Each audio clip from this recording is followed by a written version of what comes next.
All right, today we're going to dig into a concept that's like thousands of years old, but honestly, it feels like it was made for our crazy, burned out world. I'm talking about the Sabbath.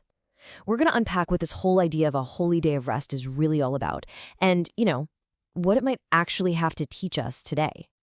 So let me just ask you this. Do you ever feel completely fried? Like you're always on, always connected, and you just cannot find the off switch? I think a lot of us know that feeling. And believe it or not, there's this ancient solution to this super modern problem. Okay, so where did this whole idea of a dedicated day of rest even come from? Was it just, some ancient excuse for a long weekend? Well, no.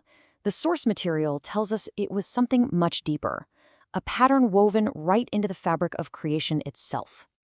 If you look at the book of Genesis, it lays out this incredible rhythm. For 6 days, there's this flurry of activity. Day 1, light. Day 2, sky and sea. Day 3, land. You get the picture. The world is just bursting with life. But then, on day 7, everything shifts. After all that work is done, God rests. And this sets up a foundational rhythm for the whole world. 6 days of work, and then 1 day of rest. And this part is so important. This day of rest wasn't just some afterthought, right? It wasn't like a cosmic nap. No, the scripture says it was blessed and made holy. This sets the day apart as something sacred, something special, right from the very beginning. So we have this pattern from creation, but how does it go from being a pattern to a full-on command? Well, this idea of Sabbath becomes so central to life and faith that it gets written into stone, literally, as one of the 10 commandments given to Moses. And here it is, the 4th commandment. It's super direct.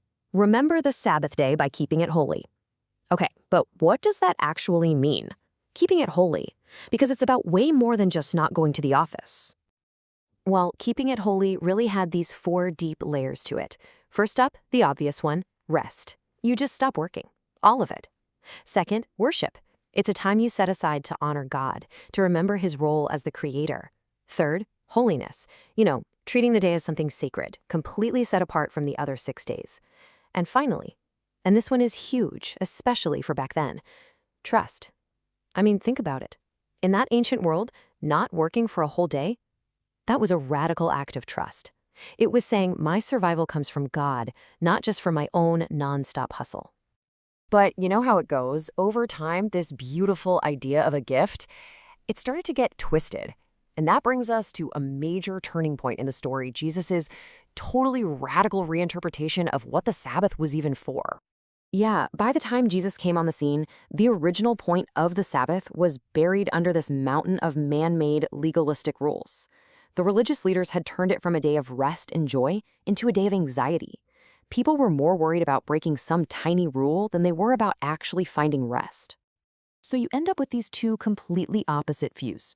On one side, you have the Sabbath as a rigid rule.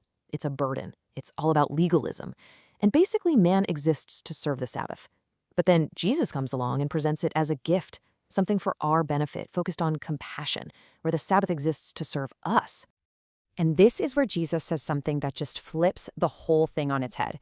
He says, the Sabbath was made for man, not man for the Sabbath. Boom.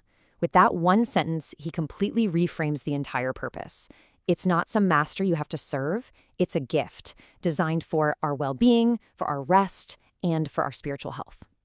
This reframing really opens the door to an even deeper meaning, The focus starts to shift from just observing a specific 24-hour day to entering a state of spiritual rest that's available, well, all the time. The New Testament in the book of Hebrews actually talks about this thing called Sabbath rest. And it's not a day, it's a spiritual state. It's this peace you find by trusting in Jesus. It's all about stopping that exhausting, endless work of trying to earn your own salvation and instead just resting in what's already been done for you. It's a deep, internal kind of security. And this new way of thinking led to a pretty big practical shift, too. The principle of Sabbath rest was still absolutely vital, but a lot of the early Christians started gathering for worship on Sunday, the first day of the week. And why? To celebrate the resurrection of Jesus, which was the event they believed made this whole ultimate spiritual rest even possible. Okay, so what does any of this mean for us right now in our crazy 24/7 world? Let's try and boil all these ancient ideas down into some timeless principles that we can actually use. So what are the big takeaways here? I think there are 3. First, prioritize rest. That means you have to deliberately make time to unplug, to shut out the noise, and just recharge.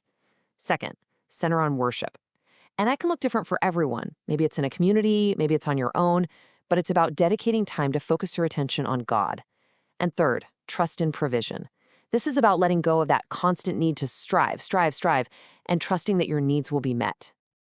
When you get right down to it, the core message is pretty simple. The Sabbath isn't some restrictive rule book. It's an invitation. It's a loving invitation from God to just lay down all those heavy burdens we're carrying and to find a kind of true rest that goes so much deeper than sleep or just a day off. And so that leaves us all with a pretty big question to think about. In a world that never, ever stops, a world that basically glorifies being busy, how are you going to find your rest?